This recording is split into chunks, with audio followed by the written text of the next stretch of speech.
Samajwadi party के राष्ट्रीय अध्यक्ष अखिलेश यादव ने एक बार फिर से योगी सरकार पर भी तीखा हमला बोला। झांसी में किसानों की जमीन औने पौने दामों में छीने जाने से लेकर जेपीएनआईसी बेचने तक हर मुद्दे पर अखिलेश ने सरकार की नीयत और नीति पर सवाल खड़े किए। जो उत्तर प्रदेश के अलग अलग जगहों पर किसानों की जमीनें छीनी जा रही हैं, समाजवादी पार्टी की मांग है कि किसानों को बाजार की कीमत मिलनी चाहिए। इंफ्रास्ट्रक्चर से जमीन और कम होती जा रही है। नेताजी हमेशा कहते थे कि जमीन सिकुड़ रही है, इसलिए हमारे किसानों के साथ धोखा ना हो। हमारे बुंदेलखंड में मिसाइलें बन गई होती तो हमें रशिया से नहीं मंगानी पड़ती। अखिलेश यादव ने क्या कहा, आपको सुनवाते हैं। इस तरीके से सरकार मजदूरों के अधिकारों को छीन रही है। मजदूर भाइयों को कोई सुविधा नहीं दे रही, न उन्हें कोई सिक्योरिटी दे रही, न कोई सेफ्टी दे रही, और जो भी कुछ उनकी समस्याएं हैं उनका भी समाधान नहीं कर रहे। जिस तरीके से किसान का एक्सप्लॉयटेशन है चरम सीमा पर, उससे ज्यादा एक्सप्लॉयटेशन हमारे मजदूर भाइयों का हो रहा है। और अलग अलग स्थान पे अलग अलग तरीके से मजदूर भाइयों से काम भी ले रहे हैं, लेकिन जो उन्हें सम्मान मिलना चाहिए, जो उनके अधिकारों के तहत जो सुविधाएं मिलनी चाहिए, वो भी सरकार सुविधाएं नहीं दे रही है। उत्तर प्रदेश के अलग अलग जगह के किसानों को जो विकास के लिए, उद्योग के लिए, कारोबार के लिए जमीन छीनी जा रही है। समाजवादी पार्टी की मांग है कि उनको बाजार भाव मिलना चाहिए, बाजार की कीमत मिलनी चाहिए, जो मार्केट प्राइस है वो मिलना चाहिए, और दबाव बना करके किसी भी सहमति के कागज पर दस्तखत नहीं कराने चाहिए। हमारे किसान भाई कई बार नहीं समझ पाते हैं, उन्हें समझाया कुछ जाता है और कहा जाता है कि इस कागज पर दस्तखत कर दो, और जब एक बार दस्तखत हो जाते हैं तो उसके बाद उनके पास कोई अधिकार नहीं बचता है।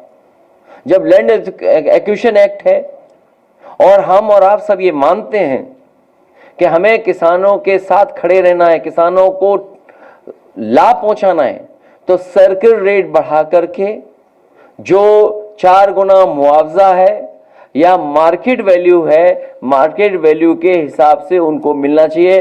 और जिन किसानों के नाम पर जमीन दर्ज नहीं है, क्योंकि सरकार ने ही उन्हें जमीन दी है जब स्थापित हुए हैं, तो और अगर सरकार ने ही विस्थापित किया है, पहले भी उनकी जमीन ली जा चुकी है और फिर जमीन ली जा रही है। ये सच है कि जमीन की मारामारी है, इसीलिए Bharatiya Janata party land acquisition act ला रही थी, ऐसा कानून ला रही थी कि हमारे किसानों की जमीन छीन जाए। आज भी भारतीय जनता पार्टी के लोग ही जमीन छीन रहे हैं। जितनी जमीन है वो एक्सपेंड नहीं हो सकती है, जो जमीन है वो उतनी ही रहेगी। हमारे नेताजी के नाम के नामारासी राजपूत जी ने बताया कि एक परिवार को एक समय पर 5 एकड़ जमीन मिली थी। भाइयों के बंटवारा, उनके बेटों के बंटवारे के बाद जमीन उनके हाथ में कुछ है ही नहीं। ये एक परिवार की कहानी नहीं है, पूरे देश के तमाम परिवारों की यही कहानी है। और इसलिए भी ये संकट का समय, क्योंकि जमीन एक्सपेंड नहीं हो सकती। जो इंफ्रास्ट्रक्चर बन रहा है, जो विकास हुआ है, उससे जमीन और कम होती जा रही है। आप लोगों को याद होगा, नेताजी हमेशा कहते थे कि जमीन सिकुड़ रही है।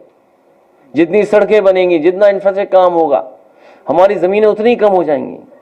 कभी किसी ने पुराना लखनऊ देखा होगा, तो लखनऊ छोटा सा शहर रहा होगा, जहां से ये लोग चल कर गए बबीना। मैं समझता हूं जिस समय बबीना बना होगा, जो कैंटोनमेंट एरिया आमड के लिए निश्चित किया गया, झांसी और बबीना के बीच में हो सकता है सुनसान जगह रही हो, लेकिन आज बबीना और झांसी की जमीनों की कीमतों में कोई फर्क नहीं है, ज्यादा ही होगा एक दूसरे के से लगभग। इसलिए हमारे किसानों के साथ धोखा ना हो। झांसी के किसानों की हम मदद करना चाहते हैं। हम चाहते हैं किसानों को मार्केट प्राइस पैसा मिला जाए। हमारे बुंदेलखंड में मिसाइलें बन गई होती तो हमें रशिया से मिसाइल नहीं मंगानी पड़ती, दूसरे देशों की तरफ नहीं देखना पड़ता। बताओ कब कहा था कि हम मिसाइल्स बनाएंगे, आप याद कीजिए।